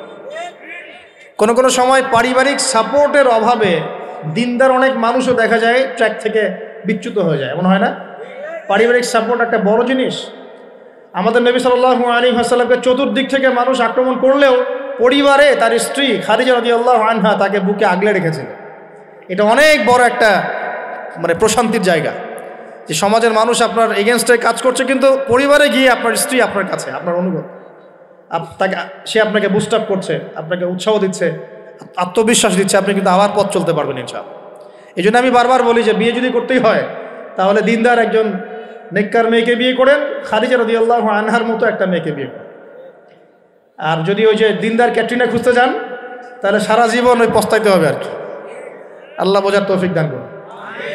দিনদারিতা দেখে বিয়ে শাদী করে। চাচা আবু তালেব তিনি কিন্তু মুসলিম নন, অমুসলিম হয়েও তাকে পারিবারিকভাবে সাপোর্ট দিচ্ছেন। পারিবারিকভাবে সাপোর্ট তো অনেক ইম্পর্টেন্ট, আর যখন পরিবার থেকে সাপোর্ট থাকে না তখন মানুষ কিন্তু ট্র্যাক থেকে সরে যায়। যাই হোক, গভীরে যাই না। নবী সাল্লাল্লাহু আলাইহি ওয়াসাল্লাম যখন দাওয়াতি মিশন শুরু করলেন, ইসলামের সমাজ প্রতিষ্ঠার চেষ্টা করতে লাগলেন, তখন এই পারিবারিক বাধা, আত্মীয়দের মধ্য থেকে বাধা, সামাজিক বাধা আসতে লাগলো। এক পর্যায়ে হিজরত করতে হয়েছে আবিসিনিয়ায়, তারপর তায়েফ, তারপরে গিয়ে মদিনায়। এখন মদিনায় আলহামদুলিল্লাহ আল্লাহ রাব্বুল আলামিন দিনটাকে প্রতিষ্ঠা করলেন এবং সেখানে নবীকে শক্তিশালী করলেন, সাহাবীরা শক্তিশালী হলেন, আস্তে আস্তে গাজওয়াগুলো হলো, সারিয়াগুলো হলো। এক পর্যায়ে উইদিন 8 থেকে 10 বছরের মধ্যে যে নিঃস্ব হাতে মক্কা থেকে তারা গেলেন মদিনায়, সেই মক্কাই তারা জয় করলেন বিনা বাধায়, বলা যায় অলমোস্ট বিনা বাধায়। প্রায় লক্ষাধিক সৈন্য, লক্ষাধিক সাহাবীদেরকে নিয়ে পুরো মক্কায়, জাজিরাতুল আরবের মধ্যে দিন প্রতিষ্ঠা হয়ে গেল। বলো কিনা? কত বছর সময় লাগছে ভাই বলেন? 23 বছর। আর রাহিকুল মাখতুম বইটা পড়েন তাহলে আপনি ধাপগুলো বুঝতে পারবেন কিভাবে হয়েছে। আমি পয়েন্ট আউট করছি যে কোন কোন পয়েন্টের দিকে তারা বেশি ফোকাস করেছে, কোন কোন কাজগুলো তারা বেশি করেছেন, এবং যুবকদেরকে দিয়েই কাজগুলো করানো হয়েছে। এবং এই কাজগুলো যদি আজকেও বাংলার যুব সমাজ করতে পারে, ইনশাআল্লাহ 23 বছর লাগবে না আমাদের, ইনশাআল্লাহ 23 বছর লাগবে না ইনশাআল্লাহ। কারণ আল্লাহ পাক তো তার নবীর মাধ্যমে জানিয়েছেন যে আখিরুজ জামানে আস্তে আস্তে কি হতে যাচ্ছে সামনে। আগে তো এটা জানা ছিল না যে তখন কি হবে, এখন তো আমরা জানি যে সামনে কি হতে যাচ্ছে। আমরা তো জানি যে ইসলাম কায়েম হচ্ছে সামনে ইনশাআল্লাহ, এটা লিখা হয়ে গেছে। তো আপনি হতাশ হচ্ছেন কেন? আমরা এখানে যারা বসে আছি, আমরা কেউ যদি বেঁচেও না থাকি, আল্লাহ না করুক, তারপরও দিন কায়েম হবে। বাংলাদেশে এখন যত আলেম ওলামা আছে না, সবাই যদি মারা যায় তাও দিন কায়েম হবে। বিশ্বে এখন যত বড় বড় জালেমরা আছে, এর সাথে আরো 10 গুণ জালেম যদি বৃদ্ধি করা হয় এবং ওদেরকে আরো 10 গুণ শক্তিশালী করা হয়, তাও এদের পতন ঘটবে। হ্যাঁ, যত জালেম আছে সারা বিশ্বে, এর সাথে আরো 10 গুণ যদি বৃদ্ধি করা হয়, এদেরকে আরো বেশি বেশি মারণাস্ত্র দেওয়া হয়, ক্ষমতা দেওয়া হয়, তবুও এদের পতন ঘটবে। শুধু তাই না, ঈসা আলাইহিস সালামের যুগটা শেষ হওয়ার পরে আবার এমন একটা যুগ আসবে, যে যুগটা হবে পৃথিবীতে সবচেয়ে নোংরা জঘন্য যুগ। এখন আমরা যে যুগটা পার করছি না, এটা পৃথিবীর সবচেয়ে নোংরা যুগ নয়, এটা পৃথিবীর সবচেয়ে নোংরা যুগ নয়। যে যুগে আপনি দেখছেন সবাই সুদ খায়, মোটামুটি সবাই এই যে ফ্রি মিক্সিং, পরকিয়া, হ্যাঁ, জেনা, গান বাজনা, নর্তকী চলছে না সারা সমাজ জুড়ে, মনে হচ্ছে এটাই মনে হয় সবচেয়ে খারাপ যুগ, তাই মনে হয় না অনেকে? এটা সবচেয়ে খারাপ যুগ নয়, যদিও এই যুগের মধ্যে হাজারটা খারাপই আছে। সবচেয়ে খারাপ যুগ আসবে ঈসা আলাইহিস সালামের 40 বছর শাসনের পরের যুগটা। ওই যুগে মানুষ রাস্তায় দাঁড়িয়ে জেনা করবে, কুকুর শেয়ালরা যেমন করে ঠিক ওইভাবে, এবং তাদের সামনে কিয়ামত হবে, পশ্চিম দিক থেকে সূর্য উঠবে। তো আমরা এতটুকু তো জানি, সামনে ইনশাআল্লাহ তাআলা ইসলামিক সমাজ প্রতিষ্ঠা হবে, এটা আল্লাহ লিখে দিয়েছে। আমরা বেঁচে থাকি না থাকি, কেউ এটা বলুক না বলুক, আলেম ওলামা আমাদের মধ্যে যারা আছেন থাক না থাক, হ্যাঁ, এখন যারা মুজাহিদ তারা থাক না থাক, এখন যারা জালেম তারা থাক না থাক, কি হোক না হোক এটা হবে ইনশাআল্লাহ। পৃথিবীতে ভূমিকম্প হোক, আর জলোচ্ছ্বাস হোক, আর পৃথিবী ধসে যাক, আর আগুনের বৃষ্টি হোক, আর পাথরের বর্ষণ হোক, যাই হোক না কেন, নবী ঈসা আলাইহিস সালামের হাতেই সভ্যতা শেষ হবে ইনশাআল্লাহ। অতএব ইসলামী সমাজ তো সামনে আসছে, বুঝতে পারলাম। এখন আমার পয়েন্ট, আমার মানে ফাইন্ড আউট করা পয়েন্টগুলো হচ্ছে এই কয়েকটা পয়েন্ট, 10টা পয়েন্ট বলছি। 1, নবী সাল্লাল্লাহু আলাইহি ওয়াসাল্লাম সাহাবীগণ, স্পেশালি যুবক সাহাবীগণ, সাহাবীদের মধ্যে বেশিরভাগই যুবক ছিলেন। যুবকরা আপনারা ভালো করে বোঝার চেষ্টা করেন, তারা ইসলামী সমাজ প্রতিষ্ঠার জন্য প্রথমত নিজের আগে জ্ঞান চর্চা করেছেন। কি করেছেন ভাই? নিজেরা আগে কোরআন হাদিসের জ্ঞান চর্চা করেছেন। যত বড় বড় লেকচার দেন, নারায়ে তাকবীর, আল্লাহু আকবার স্লোগান তোলেন, আইওয়া শোডাউন, যাই করেন, জ্ঞান চর্চা না করা পর্যন্ত দিন প্রতিষ্ঠা হবে না। জ্ঞান চর্চা করতে হবে। রাজি আছি ইনশাআল্লাহ ভাই? আমরা রাজি আছি তো ইনশাআল্লাহ, যে আমরা আল্লাহ পাকের কোরআন এবং নবীর সুন্নতের জ্ঞান অর্জন করবো ইনশাআল্লাহ। এবং জ্ঞান অর্জন একটা ধারাবাহিক প্রক্রিয়া, একদিন দুই দিন করে থেমে যাব না, আমরা প্রতিদিন একটু একটু একটু একটু করে আগাবো ইনশাআল্লাহ। একটা রুটিন ফিক্স করে নেবেন, ডেইলি 1 ঘন্টা করে আপনি পড়াশোনা করার চেষ্টা করুন। আমি অনেক লেকচারে কিছু সিলেবাস বলেছি, আপনাকে কোরআন পড়তে হবে, আরবি ভাষা শিখতে হবে, হাদিসের কিতাবগুলো পড়বেন, ইতিহাস, ইসলামের ইতিহাস পড়বেন, ইসলামিক অর্থনীতির বইগুলো পড়বেন, বড় বড় রিনাউন্ড ওলামায়ে কেরামদের বইগুলো পড়বেন, সিরাত পড়বেন, আকিদার বই পড়বেন, ফিকহের কিছু বই পড়বেন। মানে আপনার একটা ক্লাসিক্যাল পড়াশোনার ধারা থাকতে হবে। এবং এই পড়াশোনা একা একা করা যাবে না। কিছু বই আপনি একা হয়তো পড়তে পারবেন, কিন্তু অনেক কিতাব আছে যেগুলো আপনি একা পড়তে পারবেন না। আপনার বিজ্ঞ ওলামায়ে কেরামের সোহবত দরকার আছে। এটার দায়িত্ব আপনার, আপনি খুঁজে বের করবেন কার সোহবতে আপনি যেতে চান। আল্লাহ পাক আপনাকে তৌফিক দান করুন। প্রথম কথা জ্ঞান অর্জন। 2 নম্বর, দিন প্রতিষ্ঠা ইসলামী সমাজ ব্যবস্থার জন্য সাহাবীগণ নিজেরা আমল করিয়ে দেখেছেন, শুধু জ্ঞান অর্জনই করেন নাই। যে জ্ঞান অর্জন করেছিলেন সেটা আমল করে দেখিয়েছেন। যেমন উমর রাদিয়াল্লাহু আনহু বলতেন যে সূরা বাকারা হিফজ করতে আমার সময় লেগেছে 12 বছর। কত বছর? 12 বছর লেগেছে সূরা বাকারাটাকে আয়ত্ত করতে। কারণ সাহাবীরা যতক্ষণ পর্যন্ত 10টা আয়াত লেসন নিয়েছেন, 10টা আয়াতের উপর আমল না করা পর্যন্ত নতুন করে দার্স নিতেন না। বুঝতে পারছেন না? মনে করেন আপনি সূরা মাউন শিখেছেন, মাউন আর আইতাল্লাযী ইউকাযযিবু বিদ্দিন, এই সূরা আপনি শিখেছেন। সাহাবীদের সুন্নত ছিল কি, এই সূরাটার উপর তারা আমল না করা পর্যন্ত নতুন লেসন নিতেন না। এভাবে তারা আমল করতেন। আমরা কি এমন করে আমল করি? আমরা যত পারি আগে তথ্য ইনস্টল করতে থাকি। আমাদের জ্ঞান চর্চাটা হচ্ছে তথ্য ইনস্টল করার মতো। তথ্য ইনস্টল করাকে জ্ঞান চর্চা বলে না। এটাকে আমরা ওয়েল ট্রেন্ড বলতে পারি, ওয়েল এডুকেটেড বলতে পারি। সার্কাসের সিংহ বাঘ দেখেছেন না? লাঠি চাবুকের ভয়ে অনেক কাজ করে না? অনেক কুকুর দেখা যায় না যে ট্রেনিং প্রাপ্ত, যার কমান্ড করে সে ফলো করে না? এটা ওয়েল ট্রেন্ড বলা যায় না, এই কিন্তু ওয়েল এডুকেটেড না। আমাদের ক্রিটিক্যাল থিঙ্কার্স দরকার, মানে কোরআন সুন্নাহ পড়বে, আমল করবে এবং এটাকে নিয়ে গবেষণা করার চেষ্টা করবে। মানে আমাদের কোরআন সুন্নাহকে নিয়ে গবেষণার একটা প্রজন্ম দরকার, গবেষক প্রজন্ম, ক্রিটিক্যাল থিঙ্কার্স। আল্লাহ পাক আমাদেরকে এই তৌফিক লাভে ধন্য করুন বলে আমি। তো 2 নম্বর ইনিশিয়েটিভটা হচ্ছে অবশ্যই জ্ঞান অনুযায়ী আমল করতে হবে যদি ইসলামী সমাজ চাই আমরা। আল্লাহ পাক আমাদের সবাইকে তৌফিক দান করুন। সবার আগে আমাকে তৌফিক দান করুন বলি আমি। জ্ঞান অনুযায়ী আমল করার জন্য একটা সুন্নত ফলো করলেই হবে, একজন ব্যক্তিকে জাস্ট ফলো করতে হবে। জীবনের প্রতিটা কাজ নবী সাল্লাল্লাহু আলাইহি ওয়াসাল্লামের সুন্নাহ মাফিক করলেই আপনি জানা অনুযায়ী আমল করে ফেলবেন ইনশাআল্লাহ। পারা যাবে তো ইনশাআল্লাহ? আজকে ঘুমানো থেকে শুরু করে দেন, জীবনের প্রতিটা কাজকে ঢেলে সাজান। কাপড় পরা, ঘুমানো, ঘুম থেকে ওঠা, হ্যাঁ, এমনকি বিছানা ঝাড়া, ইস্তেঞ্জা করা, আপনার ব্যবসা বাণিজ্য, শিক্ষা, এভরি সিঙ্গেল সেক্টর ঢেলে সাজানোর চেষ্টা করেন যে নবীর মতো হচ্ছে কি। যদি হয় আলহামদুলিল্লাহ, যদি না হয় তাহলে এখানে আপনার কিছু কাজ করার বাকি আছে। আল্লাহ পাক আমাদের সবাইকে নবী সাল্লাল্লাহু আলাইহি ওয়াসাল্লামের সুন্নাহ মাফিক জীবন গড়ার তৌফিক দান করেন। 3 নম্বর পয়েন্টটা হচ্ছে নবী সাল্লাল্লাহু আলাইহি ওয়াসাল্লাম সাহাবীগণ আদর্শ পরিবার গড়েছিলেন। কি করেছেন ভাই? কারণ পরিবার হচ্ছে একটা সমাজের গঠন একক। আপনি সমাজ নিয়ে কথা বলছেন, তাহলে আগে পরিবার ঠিক করতে হবে বা ঠিক করার চেষ্টা করতে হবে। আমি এটা জানি যে একটা পরিবারের সব সদস্য হয়তো নামাজি নাও হতে পারে। নূহ আলাইহিস সালামের স্ত্রী যখন ঈমান নিয়ে আসে নাই, লূত আলাইহিস সালামের স্ত্রী যখন ঈমান নিয়ে আসে নাই, আদম আলাইহিস সালামের সন্তান কাবিল যখন জাহান্নামে যাচ্ছে, আবার ফেরাউনের ঘর থেকে যেমন আসিয়া জান্নাতে যাচ্ছে, তার মানে পরিবারের সবাই যে একরকম হবে নট নেসেসারি। কিন্তু মানে পরিবারের কর্তা, আপনি পরিবারের guardian, as a guardian of family, আপনাকে আপনার রেসপন্সিবিলিটি তো পালন করতে হবে নাকি? পরিবারের আপনার দায়িত্ব নাই? পর্দা প্রতিষ্ঠা করার দায়িত্ব কার? আপনার স্ত্রী পর্দা করে না, এই দায়িত্ব কার? এই জিম্মাদারি কার? আপনার সন্তান যে নামাজ পড়ে না, এই রেসপন্সিবিলিটি কার? পরিবারে যে হারাম ঢুকতেছে রিজিকে, এই দায়িত্ব কার? আল্লাহ পাক, আমি মনে হয় বুঝাতে পেরেছি। অতএব পারিবারিকভাবে আল্লাহ পাক আমাদের সবাইকে যেন ইসলামটা ধরে রাখার তৌফিক দান করেন বলে আমিন। 4 নম্বর হচ্ছে নবী সাল্লাল্লাহু আলাইহি ওয়াসাল্লাম সাহাবীগণ দ্বীনের দাওয়াতি কাজ সবাই আমভাবে করেছে। এমন নয় যে নির্দিষ্ট কিছু সাহাবী দাওয়াতি কাজ করতেন, বাকিরা দাওয়াতি কাজ করতেন না, বিষয়টা কিন্তু এমন ছিল না।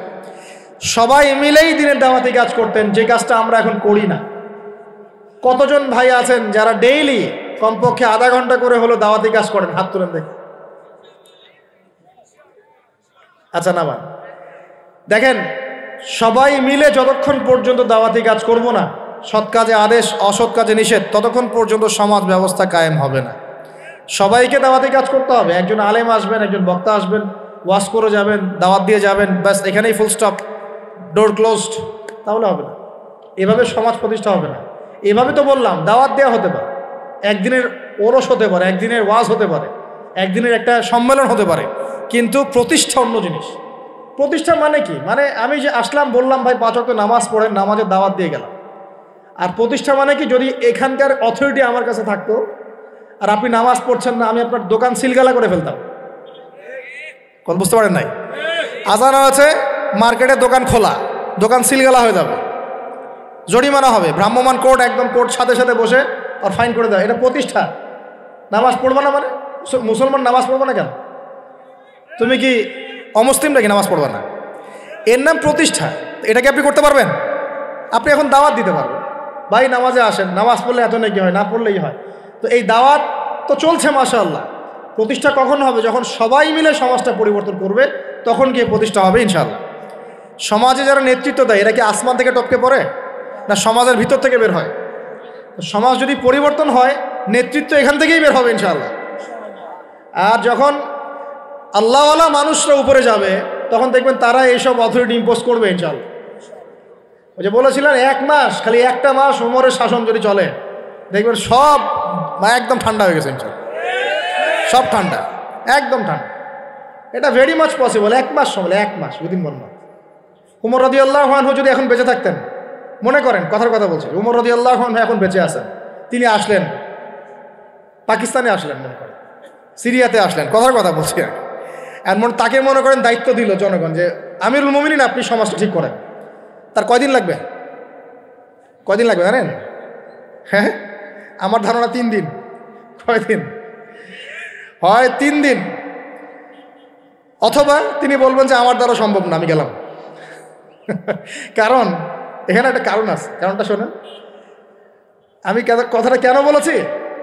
আলী রাদিয়াল্লাহু আনহুর যুগে কিছু যুদ্ধ হচ্ছিল না, সিফিনের যুদ্ধ, এই যুদ্ধগুলো। তখন জনগণ, খারেজিদের সাথে যুদ্ধ হচ্ছে, জনগণের মধ্যে কয়েকজন এসে বলছে, আলী রাদিয়াল্লাহু আনহু ইয়া আমিরুল মুমিনিন, আমরা ওমর রাদিয়াল্লাহু আনহু, আবু বকর সিদ্দিক, ওসমান, তাদের যুগটা পার করে আসলাম, তো ওই যুগে তো এত ফিতনা ছিল না, তা আপনার যুগে এত মারামারি হানাহানি কেন? ঘটনা কি? এই একটু বোঝেন আমার কথাটা, মনোযোগ দেন, খুব ইম্পর্টেন্ট কথা। তো আলী রাদিয়াল্লাহু আনহুকে বলছেন, আপনার যুগে এত হানাহানি মারামারি কাটাকাটি কেন? উমরের যুগে তো এমন ছিল না, আবু বকরের যুগে তো এমন ছিল না, ওসমানের যুগে তো এমন ছিল না। তো আলী ইবনে আবি তালেব, মানে বিচক্ষণ মানুষদের মধ্যে অন্যতম একজন বিচক্ষণ মানুষ, তিনি বলছেন, উত্তর দিচ্ছেন, দেখেন কি বিচক্ষণতার উত্তর। তিনি বলছেন, শোনো,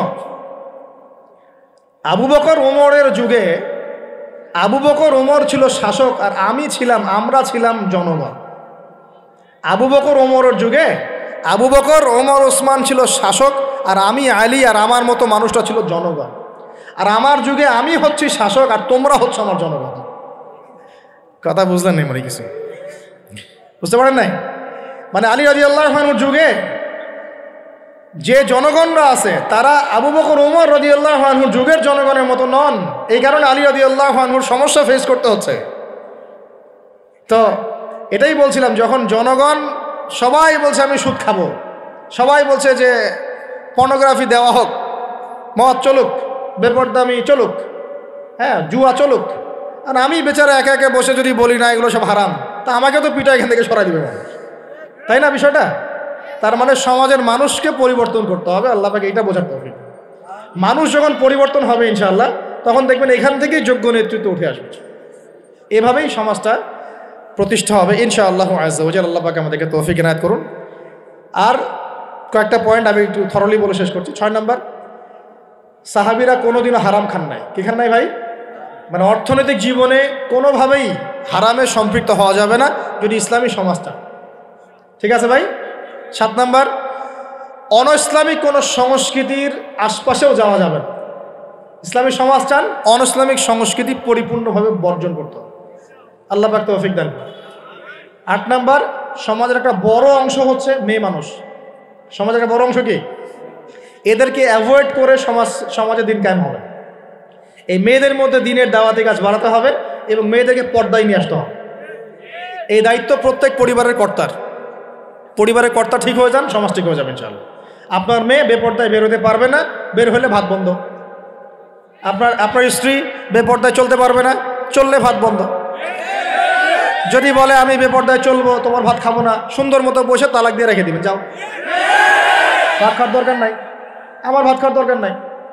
তোমার বেপর্দায় চলতে খুব ভালো লাগে, তো যাও, চলো, সমস্যা কি? আপনি ঝগড়াঝাড়িতে যাবেন না, দাওয়াত দিবেন, নসিহত করবেন, ওয়াজ করবেন। যদি দেখেন বুঝাইতে বুঝাইতে বুঝাইতে বুঝাইতে কোনোই কাজ হচ্ছে না, ওই যে আসহাবুল কাহফের হেদায়েত আছে, ঠিক আছে বাবা তুমি তোমার রাস্তায় চলো, আমি আমার রাস্তায় আল্লাহর সাথে চললাম।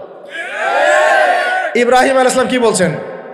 ইন্নী যাহিবুন ইলা রাব্বি সায়াহদিন। মনের মধ্যে কত শূন্যতা দেখেন, তিনি বলছেন ইন্নী যাহিবুন ইলা রাব্বি সায়াহদিন। পরিবার তাড়িয়ে দিয়েছে, বাবা তাড়িয়ে দিয়েছে, সাথে কেউ নাই, কেউ নাই সাথে, একা। ইব্রাহিম আলাইহিস সালাম একা।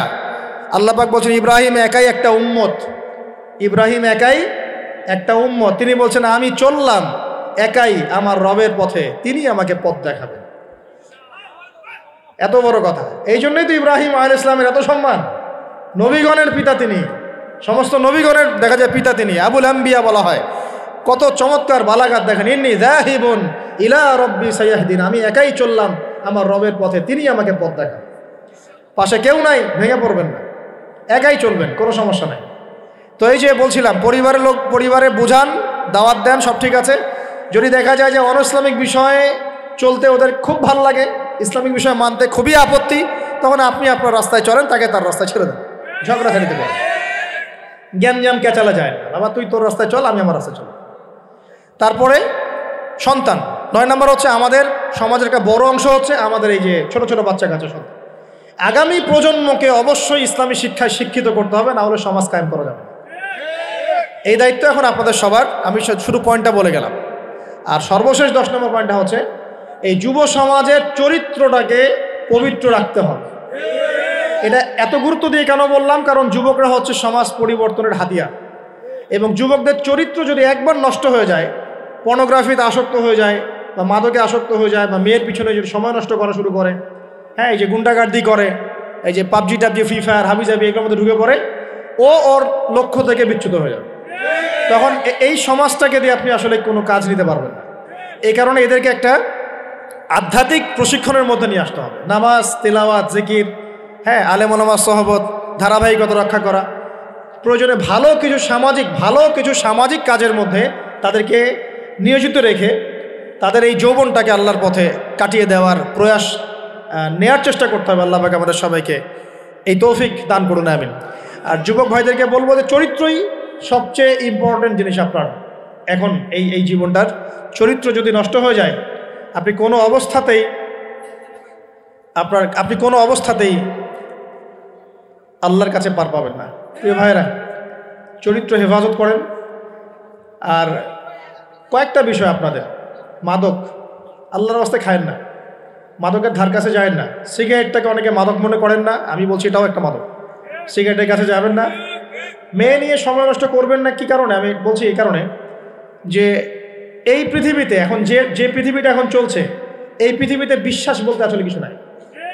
মানে বিশ্বাস খুবই প্রেসিয়াস, এটাকে সস্তা করে দিয়েন না। মানে যখনই আপনি কাউকে অন্ধভাবে বিশ্বাস করা শুরু করবেন, তখন আপনি কষ্ট পাবেন। তো হালালভাবে চরিত্র হেফাজত করে রাখেন, আল্লাহ পাক আপনাকে ইনশাআল্লাহ নেককার স্ত্রী দিবেন ইনশাআল্লাহ। এই পথগুলো সব শয়তানের পথ, আপনাকে শয়তানের দিকে নিয়ে যাওয়ার চেষ্টা করা হচ্ছে, যাতে আপনি আপনার জীবনের গন্তব্যটা ভুলে যান। আপনাকে আল্লাহ দুনিয়া পাঠিয়েছেন তার ইবাদত করার জন্য, আল্লাহর জমিন, আল্লাহর দিন প্রতিষ্ঠা করার জন্য। আল্লাহ পাক আমাদের সবাইকে আল্লাহ পাকের জমিনে আল্লাহর দিন প্রতিষ্ঠার যে গ্রহণযোগ্য কর্মপন্থা, এগুলো বাস্তবায়ন করার তৌফিক দান করুন, বলি আমিন। আমরা দোয়া করি আল্লাহ পাক আমরা সবাইকে জ্ঞান অর্জন করার তৌফিক দান করুন, নবীর সুন্নত অনুসরণ করার তৌফিক দান করুন, এবং সিচুয়েশন বোঝার তৌফিক দান করুন, পরিস্থিতি সম্পর্কে সচেতন থাকার তৌফিক দান করুন, হালাল খাওয়ার তৌফিক দেন, মা বোনদেরকে পর্দা রাখার তৌফিক দেন, ইলম অনুযায়ী আমল করার তৌফিক দেন। আল্লাহ পাক আমাদের যুবক ভাইদেরকে হেদায়েত দান করেন, আমাদের পরবর্তী প্রজন্মকে আল্লাহ দ্বীনের জন্য কবুল করেন, আমিন।